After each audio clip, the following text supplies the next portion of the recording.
Bis an Lucy Anwar.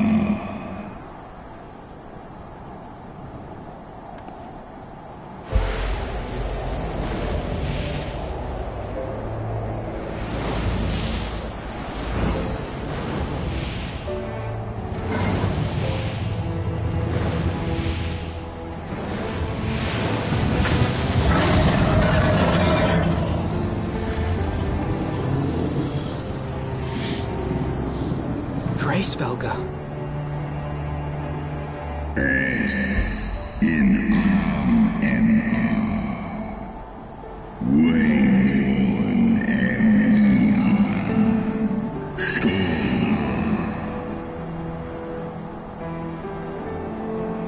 Why the 12? Mine ears hear the tongue of dragons, yet the meaning rings clear within my mind. How can that be?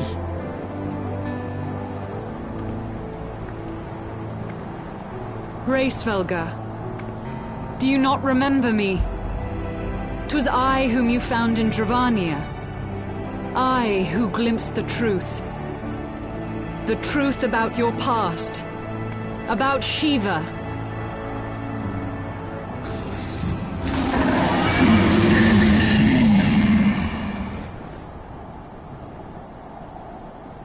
But speak it I must. I have summoned Shiva's soul from the beyond and offered myself as her vessel. She has made her heart known to me. Enya. Lis umwes. Aneshi eski. En eski anshis li eski.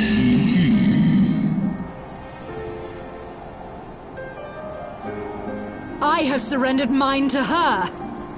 Do you not see, my love? I am Shiva reborn. Anga.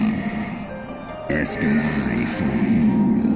Ineshi neshilai. Kanokish esole. Non shi esh olin. Inesh in eldu olin. I'm for is nian il ankin. Lis nesk nedi granan. Eskia unkin nesh. Ikin monesh Nesk esh ed all. Esk esh easy lis nice. Then the spirit that answered me. Tenesh. Esh edi in eski. Non esi somi shisi shi.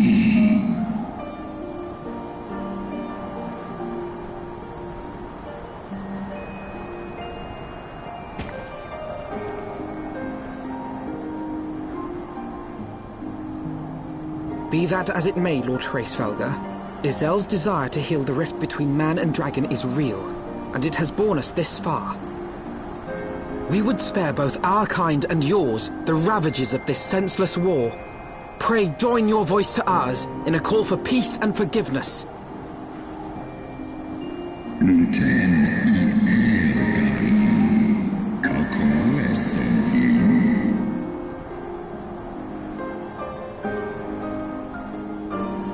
Snusk star I shifte.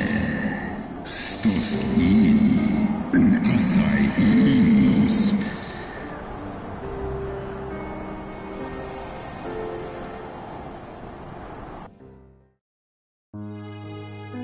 Teto hamafo.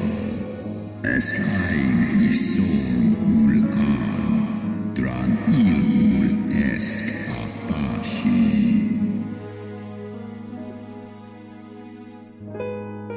Fia ein kinu. Losken stari strari dran. Lar hesne schnell.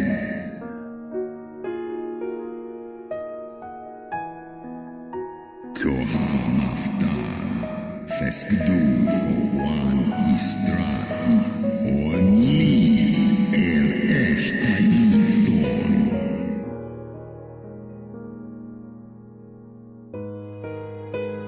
Sai if in ned or ratatoska streul mornin.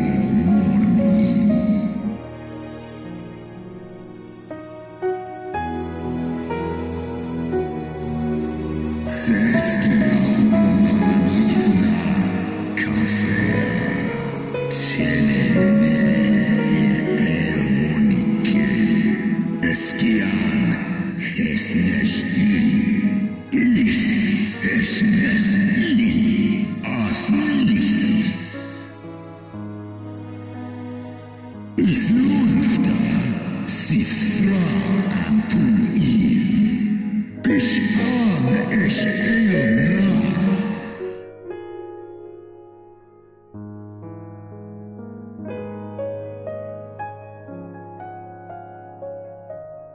Sit moni ratatoska nis ed for always entar. Come Egmon thorn en juli, alle fe in leita, borkin uskin in. San es shisnishka, stadrana mohin. Snodoanki, uteda maazmornish.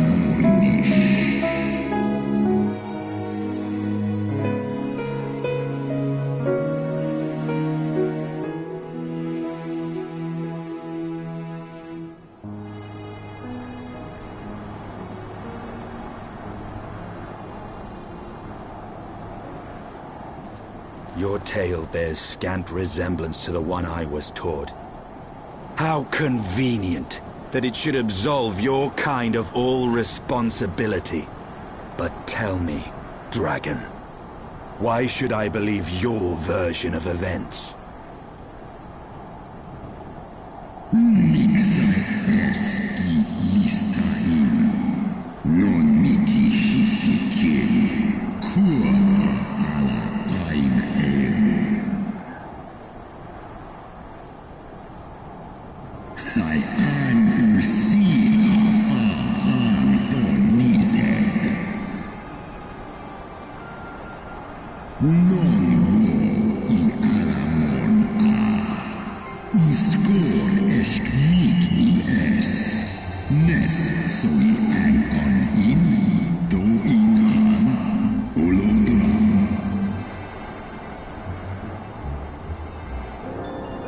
Ishgard's so-called heretics. Sale, born I nesh iratatoska kinfo erna. Sith is nesh dokin an.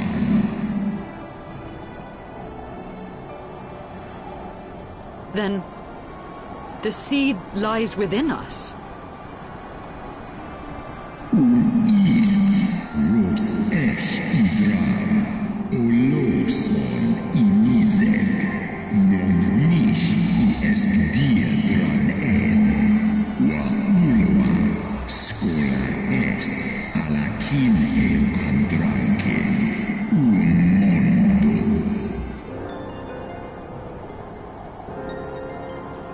Ye gods! I have borne witness to such a transformation. Looked on as a heretic assumed the shape of a dragon. I imagined it some manner of Dravanian enchantment.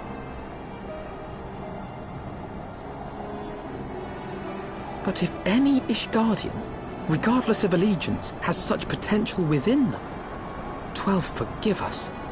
To think of all the dragons we've slain!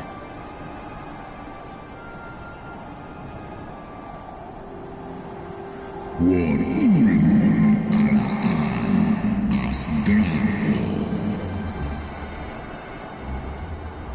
Kawol smain kol su thrahal seskmoni se an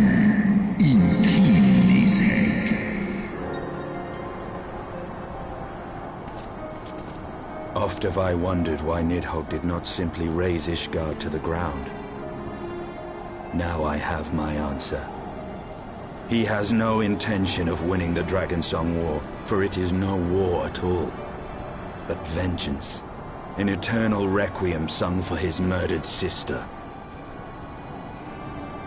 Ice in Draho, ale Emilia in.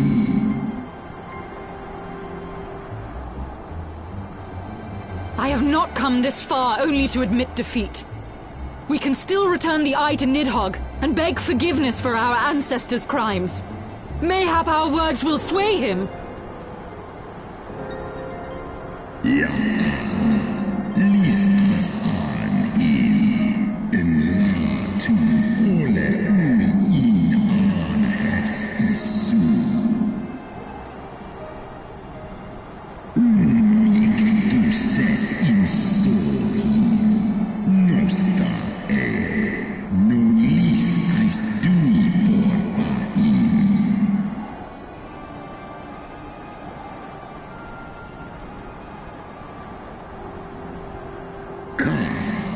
Een isi a ultra as niseg for. Een lai as nesh I an irata tosca.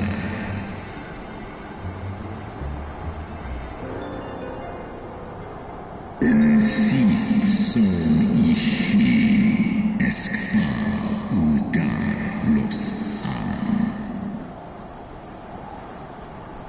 Snosk for an.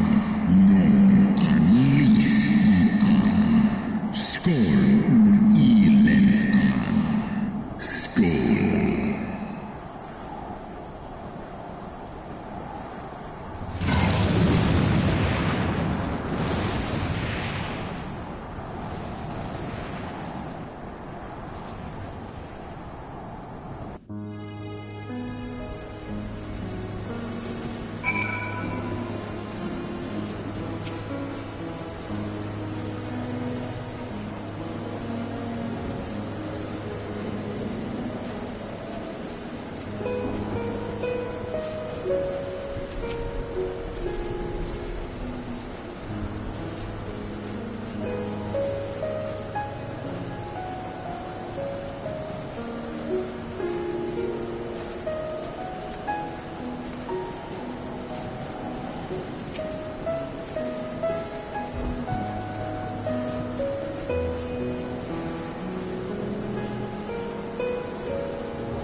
Well, what do you propose we do now? I, for one, am intent on continuing to the east. What is there to be found in the east? Nidhogg's lair, the Eyrie, is said to lie in that direction. And the eye tells me he is near. You cannot still mean to slay him. You cannot still mean to stop me. I have been true to my word, and aided you in this fool's errand with Hraesvelgr. But your efforts at parley have come to naught, Lady Icehard. I would see Ishgard saved, And for that, Nidhogg must die. With the tale of our ancestors' vile betrayal yet ringing in your ears, you speak of continuing this war? Nay, lady. I would but pierce its vengeful heart. When Nidhogg dies, this war shall die with him. A moment, Estinian. You yourself spoke of the Great Worm's strength, that you believed him powerful enough to raise your city to the ground. How then are we few to challenge him? Even behind the stout walls of Ishgard, with an army of knights manning the defenses, our victory would be hard won. Yet you propose to contend with the beast in his own lair. In close combat, this will afford us an advantage. And if the tales are true, the Warrior of Light has bested many an invincible foe. But such speculation is meaningless if we cannot even find the worm. Our first task must be to seek out Nidhogg's lair. The story of this nation grows bloodier by the moment. Must death always be answered with more of the same? Such is the way of things, I fear. I shall consider it a miracle if mine armor is not stained crimson ere this conflict is ended.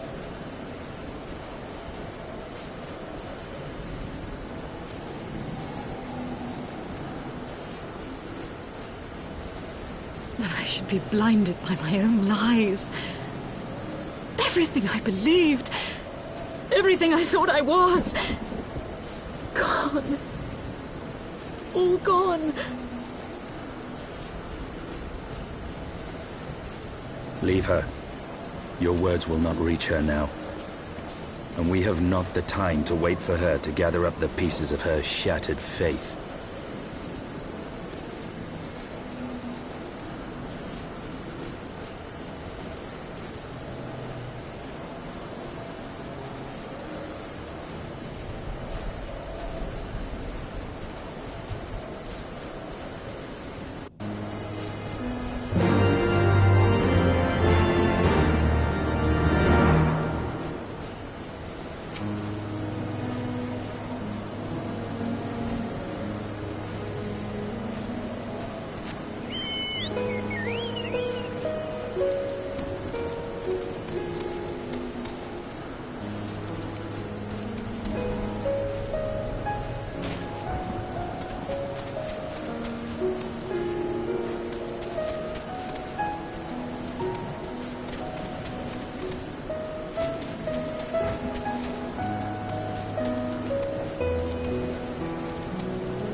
Is that it?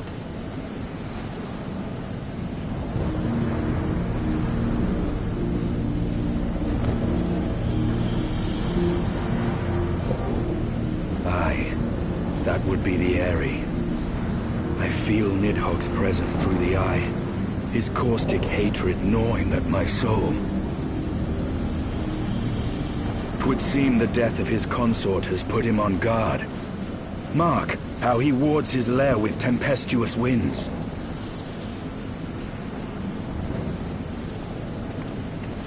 A similar barrier once barred our entrance to the Primal Garuda's domain, until we discovered the means by which it could be penetrated.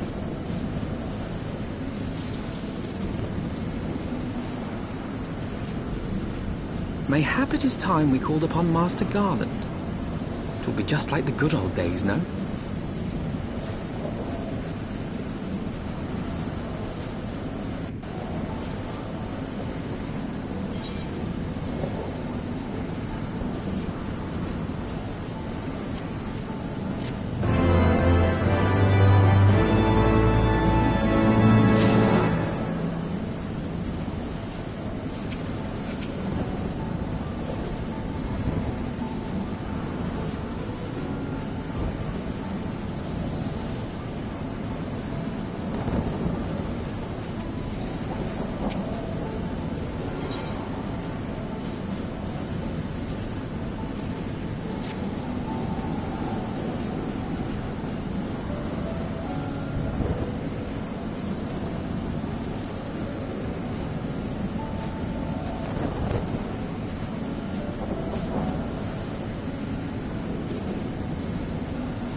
Feast your eyes upon our latest and greatest feat of engineering.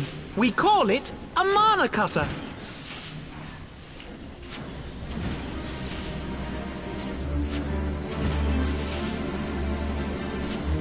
After you put down Gaius, Wedge and me struck out on our own for a bit, and started work on the successor to the tiny Bronco.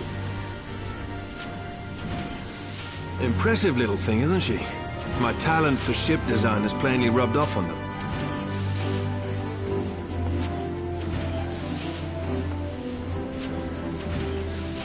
They've adapted the principles of corrupted crystal technology and constructed a mechanism which converts ether from its surroundings into elemental wind. Said wind is then harnessed by the specially engineered sails, providing the craft with propulsion and lift. All in all, a most elegant solution. I'm actually a little upset that I didn't think of it myself. The design does, however, come with one small flaw. The energy conversion ratio's bloody awful. To generate enough power to get you off the ground, you need to be in an area awash with predominantly wind-aspected ether. In other words, there are a few places you can fly, lots of places you can't. The new Ishgardian airship hasn't left the boys much time for tinkering, meaning it may be a while before this particular project takes off, if you'll forgive the pun.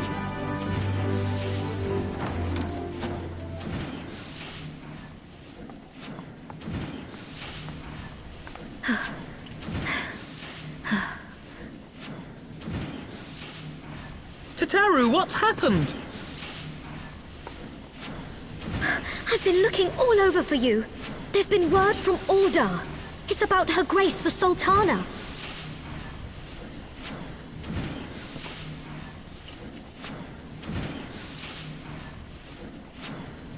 It seems you're required elsewhere. Leave the mana cutter with us. We'll see that she's airworthy and suitably equipped to slice through those winds.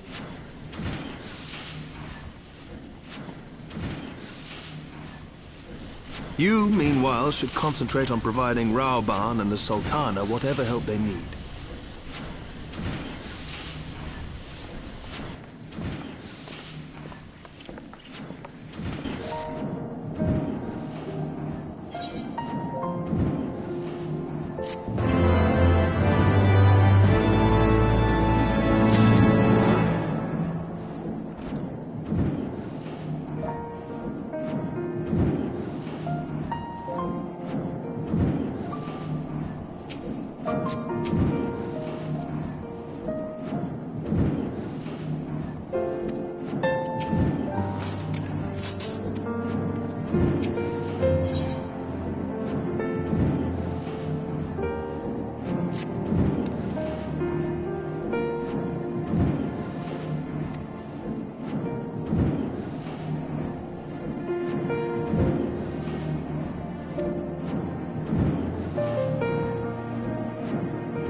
Thank you for coming.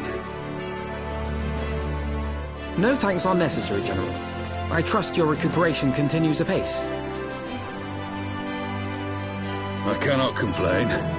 Thanks to Higirian administrations, I've regained much of the strength I lost during my imprisonment.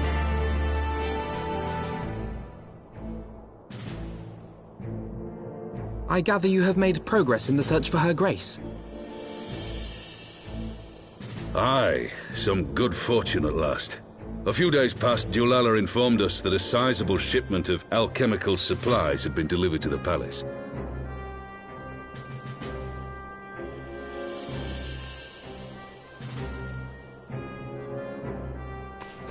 With Papa Shan's assistance, I set out to ascertain the source and nature of the shipment. My inquiries led me to Frondale's frontistery. There, I learned that an order had been placed for a curious substance designed to sustain patients trapped in death-like slumber. An invention of the former head alchemist, apparently. A death-like slumber? This cannot be a coincidence. It lends some weight to Dulala's claims, aye. Her Grace is likely somewhere within the palace, abed but alive. Before making any attempt to extricate the Sultana, however, it seemed prudent to learn what manner of substance was used to induce her torpor. To that end, I made inquiries as to the whereabouts of the one most like to have administered it. The lady-in-waiting, Meriel. We sent for you as soon as we learned of her location. All that remains is to apprehend the woman. We shall find our cat's paw in the Silver Bazaar. But we must tread carefully. The market is not the bustling place it once was, and someone is sure to mark our coming. Should they inform the monetarists, we'll have a fight on our hands. We must be prepared for the worst, and being short an arm, I thought it wise to take another in its stead. What say you, Warrior of Light? Will you lend me yours? Then I pity the bastard that stands in our way. Come, my friends, for Nanamo, and for Ul'dah!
You are Meriel, the Sultana's former lady-in-waiting?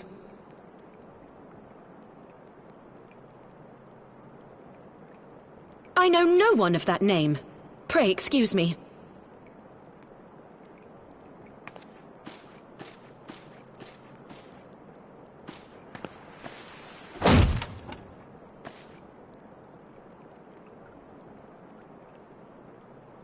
General Alden!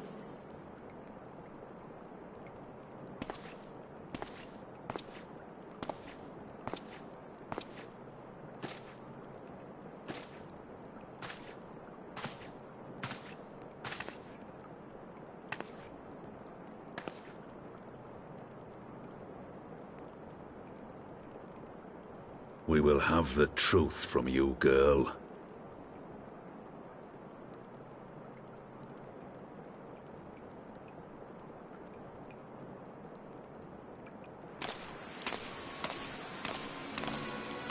Mayhap 'twould be better coming from me.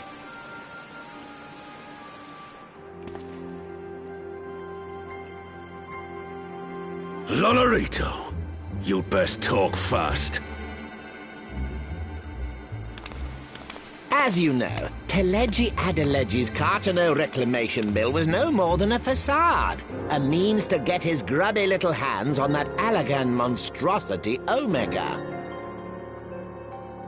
When he learned of Nanamo's intention to abdicate, however, he was forced to amend his plans. Suddenly, assassination seemed the most promising way to further his ambitions.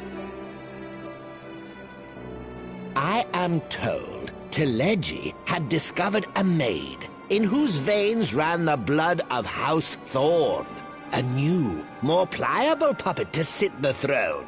'Twould have caused an uproar, of course, but few could have contested her claim.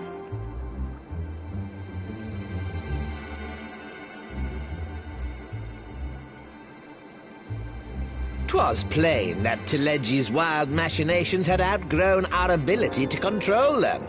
So I decided to usurp his scheme and left the fool to seal his own demise. And what of Nanamo? Oh, I have no desire to harm her grace. 'Twould profit me little to destabilize our government. Thus did I employ young Meriel here to administer a potent sleeping potion in place of a poison.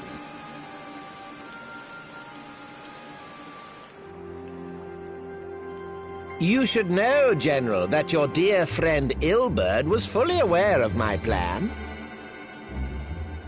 I had him lie about the assassination as a means to prime your rage against Teleji.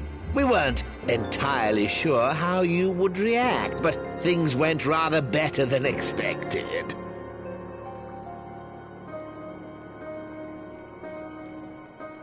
You conniving little worm! You had your claws in the Crystal Braves before their first recruit had sworn to serve! But of course, when a new game begins, 'tis only prudent to have a piece on the board. Ilberd was mine. Truth be told, a significant proportion of the Braves' initial endowment was also mine. With such large sums moving about, 'twas a rather trifling matter to disguise my own contribution.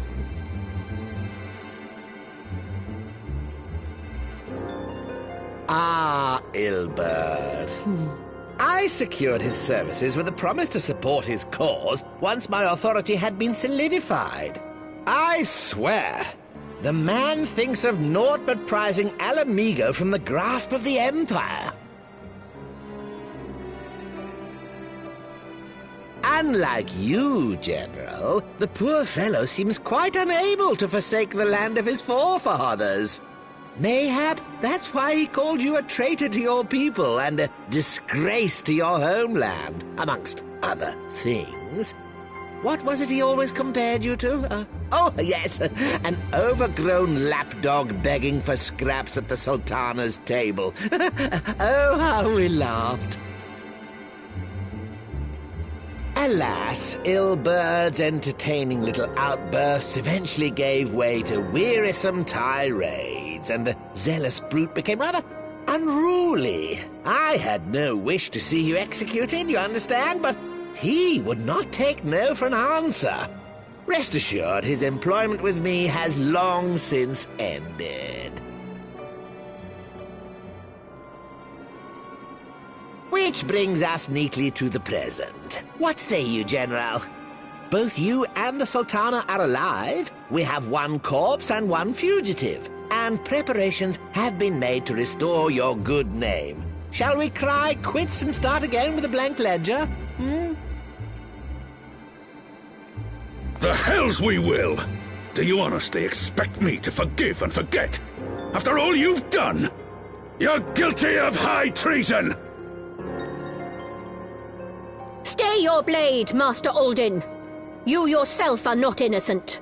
Or have you forgotten your own crime in executing Teleggi Adeleggi without trial?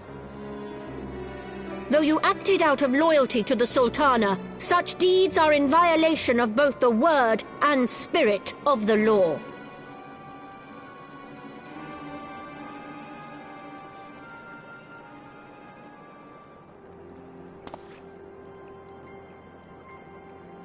If you would, Lord Lolorito?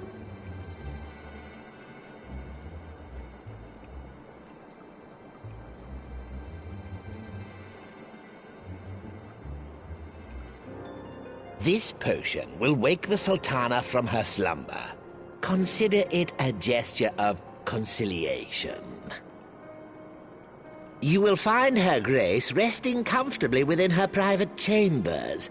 Should you doubt my word, I shall willingly accompany you to the palace as your hostage.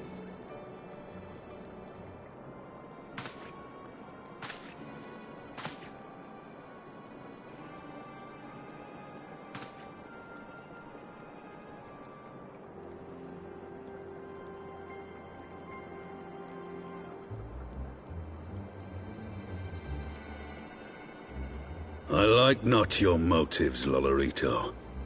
But you saved the Sultana's life, and for that, you have my gratitude.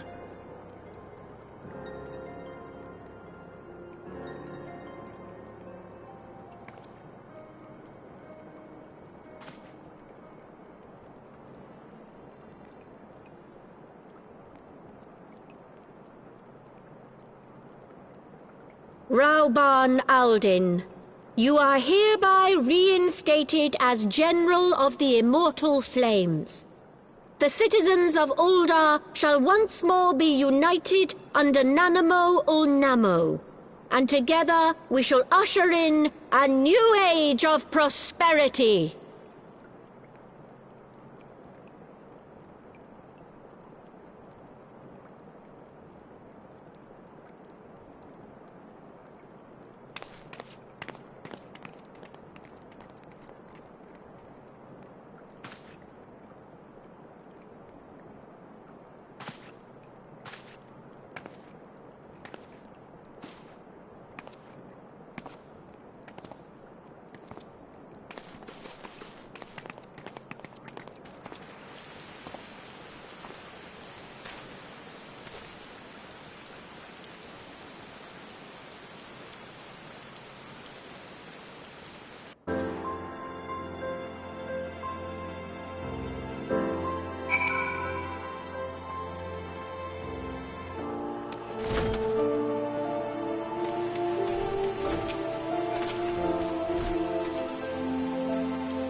I was having the longest dream.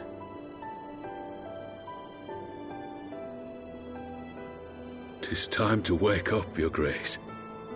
Another day begins in Thanalan, and the sun blazes bright upon the sands.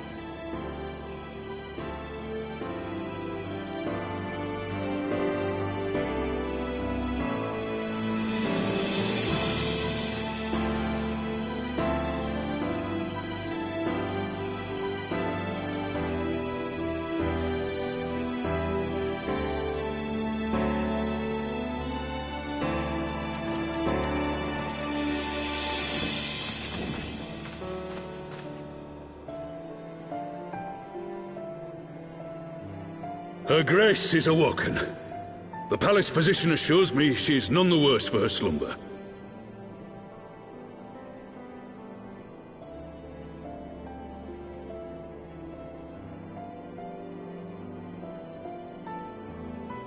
I believe Her Grace will soon resume her plans to place the government of Uldar into the hands of its citizens. Whatever path she chooses to take, I shall walk it with her. And we shall tread slowly, lest the nation be unsettled in our wake.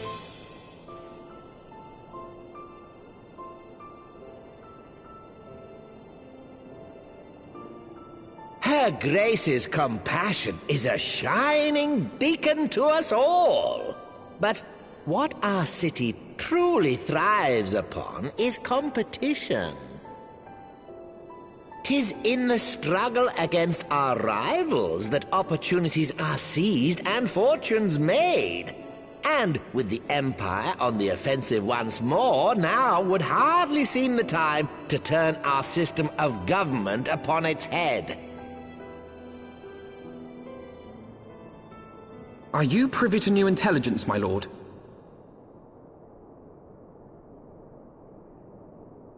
I would hardly call it new. Remind me, what was the name of that enormous Imperial warship which met its end in Mordona? Oh, wait, I have it. The Agrias. Yes, well, 'twould appear that the Garleans have been hard at work on another such vessel. How close are they to completing this ship? Is it operational? Its maiden flight was a success, I hear. I should imagine Emperor Varys is eager to see how it performs in battle. My lords and ladies, I move that it is time to repair the damage caused by Teleji Adeleji and prepare our great nation to repel the Empire once more.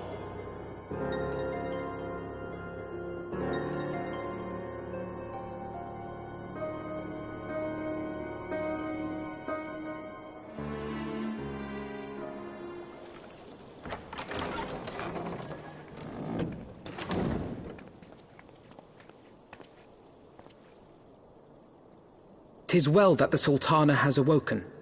The Syndicate yet needs to put its house in order, but 'twould seem the worst of the confusion has passed. Uldar has taken control of its future, and I must do the same.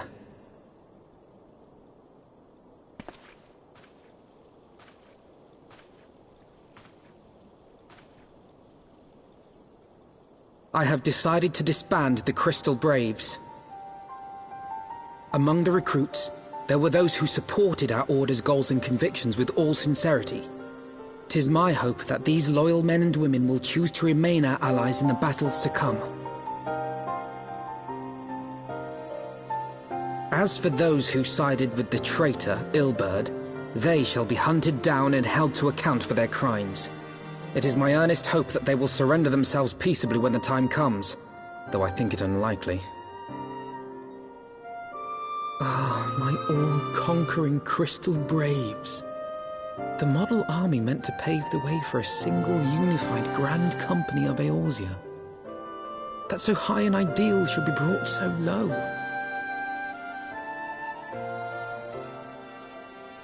I need not tell you how deeply the betrayal stung me. Yet I see now that it was mine own naivety and pride which allowed the Braves to fall prey to corruption.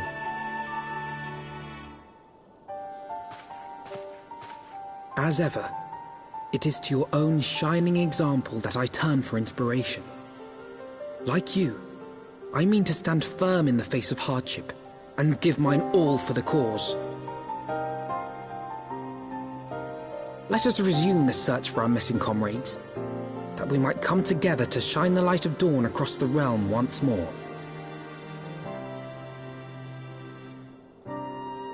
The role of Crystal Brave Commander suited me ill, and I shall play it no longer. Henceforth, I shall be no more or less than Alphino, proud member of the Scions.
All stands ready, Lord Commander. The moment has come then.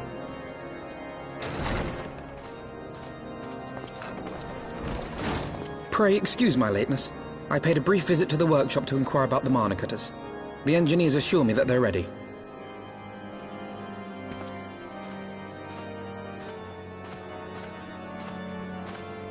The area is now but a short flight away. Yet what a long and winding path we took to reach this point. Were it not for Master Alphino's proposal, we never would have attempted to parley with the dragons. Though our negotiations yielded little, our expedition with Lady Isa taught us much.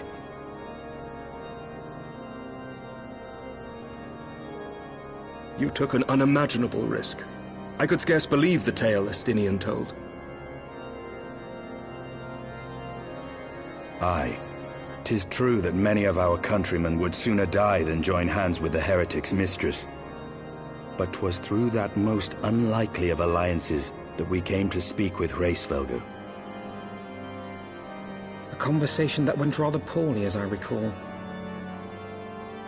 In this instance, the journey was more important than the destination. Had we not slain Nidhogg's consort, Tiaman, and put the Great Worm on his guard, the Dravanians would have arrived at Ishgard's walls long ago. Aye, that they would. Full grateful am I for every hour of respite your actions have afforded us. Thanks to you, our defenses are much improved. 'Tis but a pity they won't be enough. Thus you believe an assault upon the area represents the city's best chance of survival. Is that not so, Estinian?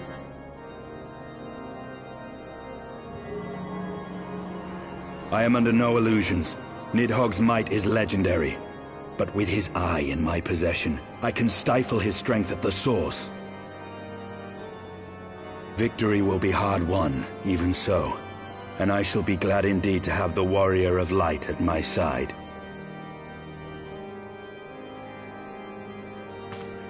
You shall have my blade as well. There are more of these mana cutters to be had, yes? Lord Commander, no! How can I, a proud knight of Ishgard, stand by and do naught while an outsider risks life and limb for our homeland? I swore an oath to protect this city. Pray leave the slaying of dragons to dragoons, Sir Knight. Your duty to command the city's defense is no less vital. Should we fail, and Nidhogg slip through our grasp, who then will hold the walls against him? Will you leave Ishgard in the hands of the Holy Sea's zealots? There are others. Who but you has the authority and the standing to orchestrate a city-wide defense? I do not, and neither does the Warrior of Light.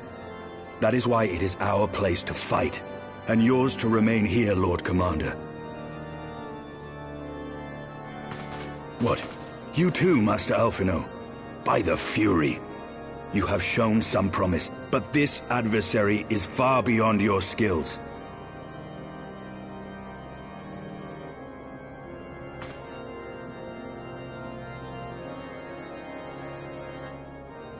Your candor is appreciated, Sir Dragoon. I shall remain then and cheer you from afar. Well, my friend, would seem I have discouraged the last of the volunteers, and claimed the task as ours alone. But if any alive can best this worm, 'tis surely we too.